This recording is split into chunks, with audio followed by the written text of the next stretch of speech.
Hello everyone, welcome to our channel. कैसे हैं आप सब? आई होप आप अच्छे होंगे और अपना ख्याल रख रहे होंगे और आप वीडियो को देख रहे हैं और कमेंट उतना नहीं कर रहे हैं। कमेंट भी करिए और शेयर करिए, चैनल को सब्सक्राइब करिए। तो आज हमारा टॉपिक है एक नया टॉपिक, यूसीसी। यूसीसी मतलब यूनिफॉर्म सिविल कोड। तो ये समय काफ़ी न्यूज में भी है और इसको सरकार लाने का भी प्रयास कर रही है कि इसको लाया जाए। यूनिफॉर्म सिविल कोड मतलब क्या है? समान नागरिक संहिता, जिसमें सभी नागरिकों को पूरे देश में एक समान कानून लागू होगा, चाहे वो किसी भी जाति का हो, धर्म का हो, किसी भी लिंग का हो।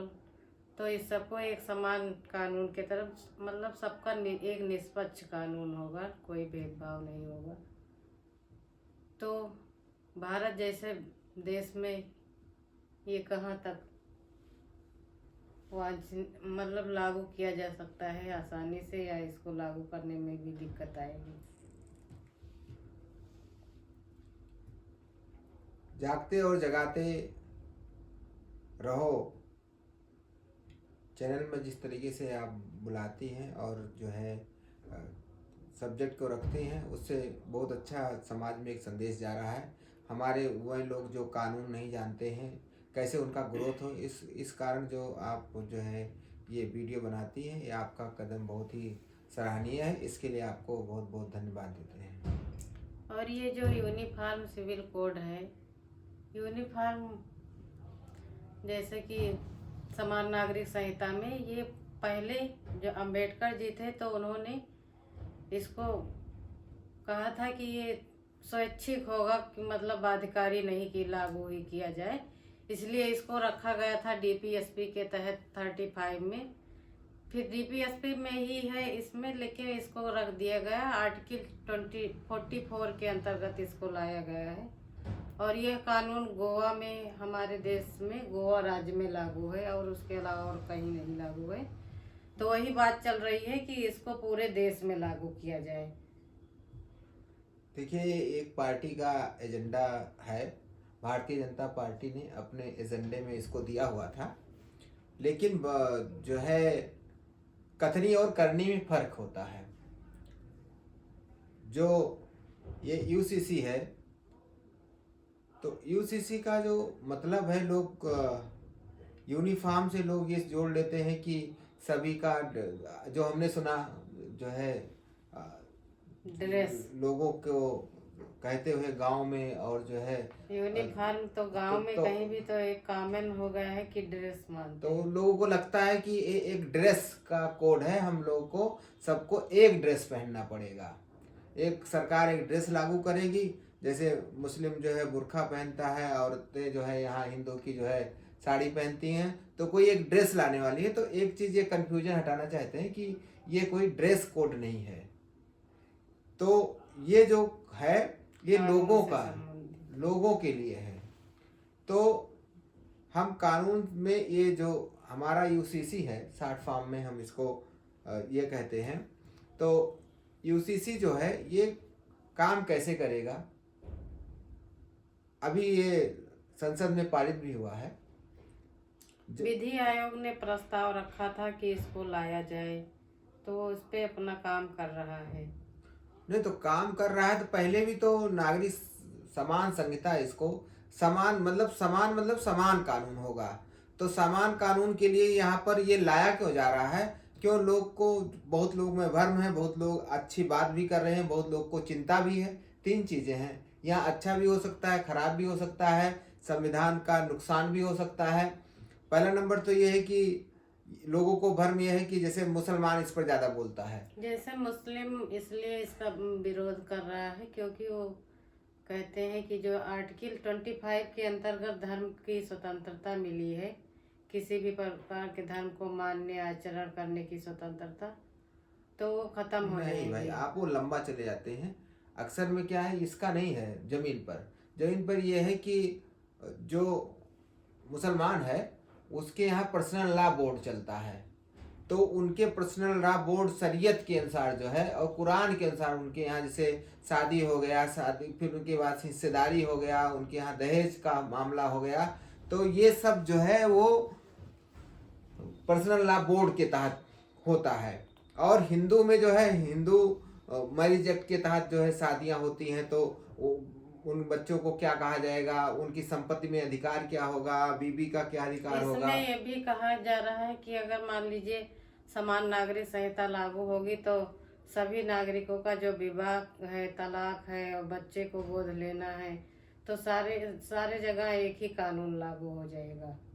नहीं तो ये तो कानून लागू हो जाएगा, तो इसमें भ्रम नहीं है, ये तो ठीक है एक प्रकार से लोगों को। लेकिन आप कैसे, जैसे मुसलमान है आप उसको कैसे कह सकते हैं कि वो जैसे अपने धर्म के अनुसार शादी करता है, वो कुरान को आगे करता है, उनके यहाँ जो है मौलवी शादी कराता है।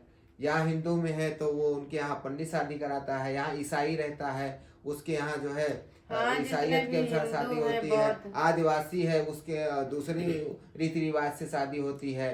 जो अनुसूचित जात, अनुसूचित जनजाति, सबके यहाँ मतलब यहाँ तो मतलब क्षेत्र वाइज अलग अलग जो है संस्कृति है।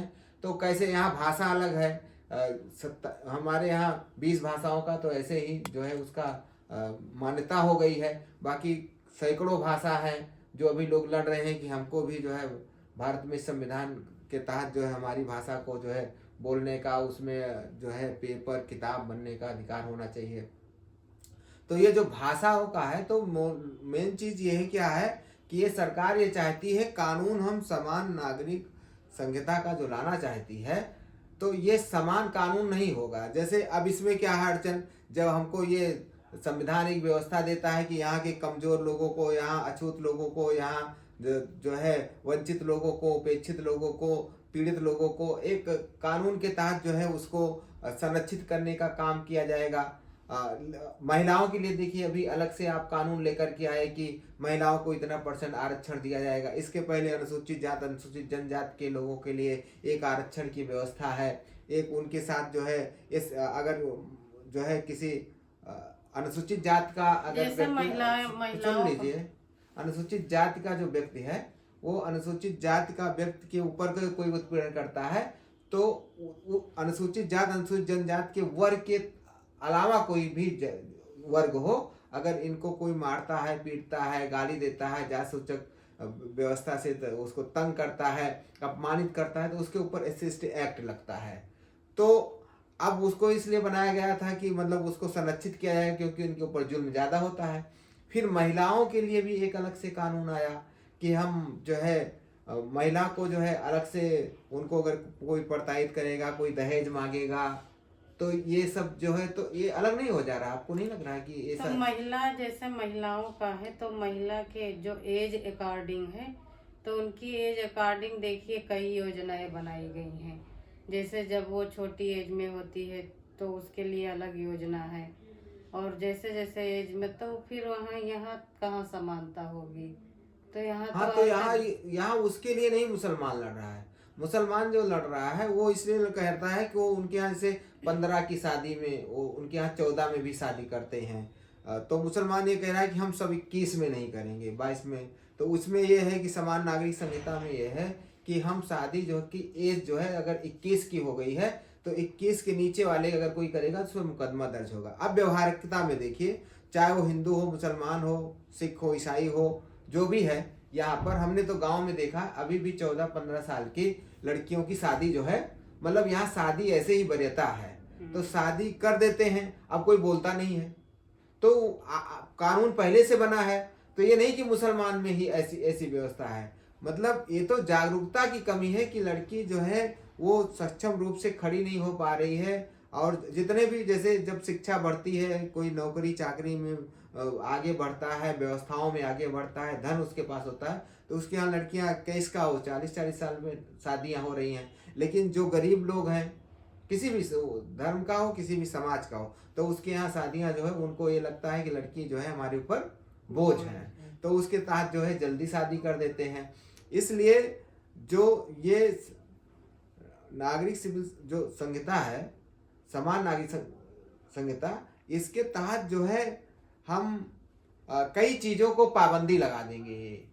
इनका विचार सिर्फ कुछ दिखाने का, जैसे गधे के आगे खाने के लिए एक जो है डंडा बांध दीजिए, उसमें घास लगा दीजिए या कोई उसकी फेवरेट चीज लगा दीजिए, तो वो डंडे से तो आगे बढ़ नहीं जाएगा क्योंकि वही बंधा हुआ है, और लोग को लगेगा, देखने में लगेगा कि कोई उसको, गधे को या जानवर को जो है उसको देखिए घास दिया लेकिन वो खा ही नहीं रहा है। तो ऐसे हमारे यहाँ व्यवस्था जो है, सरकार जो है, वो जो भी सरकार है वो या आने वाली सरकारें क्या करती हैं, सरकार ये सोचती है कि हम सत्ता में कैसे काबिज रहें, और जो जनता है वो कभी इस बार सोचती नहीं कि सत्ता वाले चाहे जैसे, वो दिखाते कुछ हैं और करते कुछ है, केवल अपनी सत्ता पर काबिज रहने के लिए।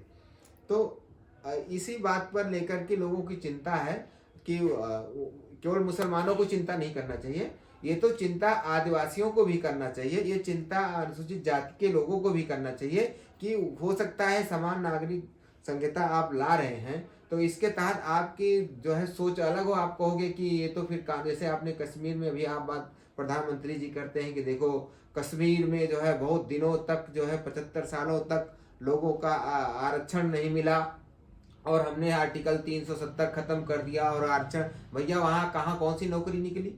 अरे तो इसमें ये भी है, अगर समान नागरिक संहिता लागू हो जाएगा तो आरक्षण अपने आप खत्म हो जाएगा। और भारत एक बहुत बड़ा देश, मतलब यहाँ जो परंपरागत देश है एक प्रकार से, और विविधता भी है, अलग अलग भाषा जाति, तो यहाँ पे इतना आसानी से नहीं लागू हो सकता है जितना बताया जा रहा है। अब जब पहाड़ी लोग हैं, अब पहाड़ी लोग हैं तो वो, उनकी कद क्या होता है, छोटा होता है, तो उनको पुलिस में भर्ती करने के लिए या सेनाओं में भर्ती करने के लिए उनकी साइज को घटाया गया है। जो एक मानक रखा गया है कि मैदानी क्षेत्र वाले की लंबाई ये होगी और पठारी क्षेत्र वालों जो है, जो पहाड़ों की लंबाई का व्यक्ति होगा उसका लंबाई कम होती है। तो अब आप कहिए कि इसको हम समान कर दें, कैसे हो सकता है? क्योंकि पहाड़ वाले तो नाटे होते हैं, छोटे होते हैं, तो आप कैसे लागू कर सकते हो? तो इस तरीके से, मतलब जब आप विभिन्न प्रकार के रंग रूप वाले हैं, विभिन्न प्रकार का क्षेत्र है, भारत दुनिया का भौगोलिक क्षेत्र में 7वां स्थान रखता है, जिसमें मतलब कहीं जल ही जल है, कहीं जो है पठार ही पठार है, कहीं सूखा ही सूखा है, कहीं जो है मतलब विभिन्न प्रकार की प्रकृति यहाँ पर जो है व्यवस्था देती है। तो आप कैसे सब जगह आप एक कानून कैसे पारित कर सकते हैं? तो ये तो सबको सोचना चाहिए, तो पहाड़ी वालों को भी सोचना चाहिए कि जब, अच्छा है बताइए, मान लीजिए एक जो है बास्केटबॉल है, उसमें डालना है, तो हम बॉल को डालना है, जिसकी लंबाई कम है, जो 5 फुट वाला है वो खेलने जाए और एक 6 फुट वाला खेलने जाए, तो कौन जल्दी डाल लेगा, 6 फुट वाला कि 5 फुट वाला? जिसका हाइट होगा उसको ज्यादा बेनिफिट मिल जाएगा। तो बेनिफिट मिल जाए अगर, तो अब वहां कहा जाए कि यहाँ तो समान नागरिक। और सबसे बढ़िया जो कुश्ती का खेल होता है वहां पर वेट देखा जाता है, एज नहीं देखा जाता है।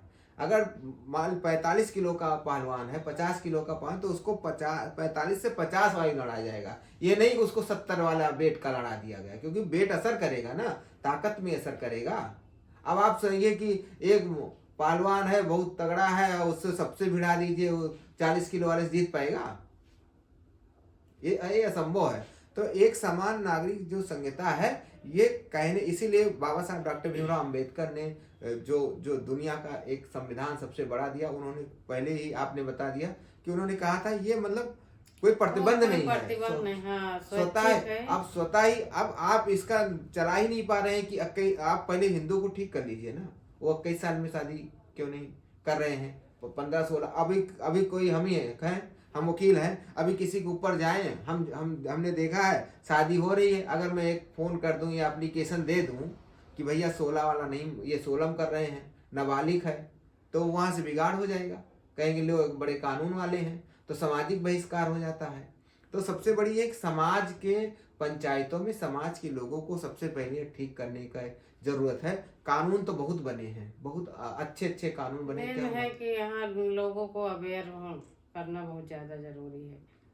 तो बस बनाने से तो यूसीसी के बारे में जो लोगों को गलत फहमियां हैं वो ये जान ले। और सबसे ज्यादा हम चाहते हैं कि जो आरक्षण वाली जातियां हैं, ओबीसी हैं, एससी हैं, जो है आदिवासी हैं, ये सब जो है यूसीसी को जान ले, नहीं तो इनका भी आरक्षण यूसीसी के नाम पर सरकार खत्म कर सकती है। ये आपका आरक्षण खत्म करने के लिए यूसीसी का प्रयोग करेंगे। इसलिए हमको जो है वंचित उपेक्षित जो समाज है उसको होशियार रहना पड़ेगा, महिलाओं को भी होशियार रहना पड़ेगा, क्योंकि महिलाओं के लिए बहुत ढेर सारे भाई सबके लिए तो प्रॉब्लम होती है अलग अलग एज के अकॉर्डिंग। नहीं, सबके लिए आयोग बने हैं, महिला आयोग अलग बना है, SC ST आयोग अलग बना है, फिर ST का आयोग अलग है, SC आयोग अलग है, अरे तो OBC आयोग अलग है, फिर तो ऐसे सब तो कैसे आप सब चीज समान कैसे कर सकते एक अगर इसका मतलब है अगर यूसीसी लागू होता है तो बहुत सारे कानून खत्म हो जाएंगे। तब तो कोई कानून ये जो 300 मतलब जो 399 धाराएं थी अनुच्छेद में संविधान था, तो उसके बढ़ करके अब 447 के करीब हो रहे हैं, तो इसका मतलब कि ये संविधान ही पूरा हटाया जा रहा है। हाँ, तो वही होगा कि एक नियम एक नियम कैसे सब पर लागू हो सकता है? एक नियम एक देश और विविधताओं का देश है, तो कहाँ लागू हो सकता है? अरे कभी फॉलो ही नहीं किए। अब पहले राजा जो है किसी को मार देता था तो उसको जो है, अब पहले तो प्रधानमंत्री जी खुद ये कानून अपने ऊपर लागू करें कि हम आपके खिलाफ FIR लिखा सकते हैं। आप अपने लिए तो अच्छा कानून बना के रखे हो कि हो सकता है आपसे गलत हो रहा हो, आप जो है तो उसमें लिखा गया है, संविधान में अमेंडमेंट कर लिया गया और कहा गया कि जो राष्ट्र के पद पर होगा, और जैसे प्रधानमंत्री हो गया, राष्ट्रपति हो गया, राज्यपाल हो गया, इसके खिलाफ कोई जो है मुकदमा नहीं दायर किया जा सकता, इनके खिलाफ कोई जो है FIR नहीं हो सकती है। हाँ, तो यही है, तो इसके लिए आपको अवेयर होना चाहिए। और तो अब हम यहीं पे इसको एंड करते हैं, और बस जो है जागते और जगाते रहो, हमारा काम है। हम लोग चाहते हैं कि आप कानूनी रूप से खूब मजबूत होइए, सामाजिक रूप से मजबूत होइए, आर्थिक रूप से मजबूत होइए, और आपके कमेंट और जो है कमेंट आपके आना चाहिए कि हम लोग आपकी कौन सी बात नहीं उठ रही है। हम वो चैनल है जो आपकी बात जहां कहीं नहीं हो पा रही है वो जागते और जगाते रहो पर होगा। तो आप लेकिन जो हमको आप बताएंगे, एक कमेंट आप दे देंगे तो हम लोग उस पर जो है आपके प्रश्नों का उत्तर दे देंगे, और आपकी जरूरत होगी तो उस पर वीडियो भी बना देंगे अगर इंफॉर्मेशन जिस टाइप से रही। तो आप सबको बहुत बहुत धन्यवाद। और बस एक ही निवेदन है कि चैनल अच्छा है, अगर विचार अच्छे हैं तो आप सब वीडियो को लाइक, कमेंट और शेयर जरूर करें, और इससे हमारा हौसला बढ़ता है। और हमारा ही हौसला नहीं बढ़ता है, फिर ये मन करता है कि जिन मुद्दों को किसी ने नहीं उठाया है उन मुद्दों को हम लोग इस चैनल पर उठाएं। अगर मुद्दा अच्छा और खराब से नहीं मतलब है, ये आपकी प्रतिक्रिया से मतलब होता है। खराब मुद्दे बहुत जल्दी उठ जाते हैं और अच्छे मुद्दे नहीं उठते हैं। तो बस चाहते हैं कि आप सब अपने स्नेह और प्यार से हम लोग को नवाजिए, और ज़्यादा से ज़्यादा शेयर और लाइक और सब्सक्राइब करिए। Thank you.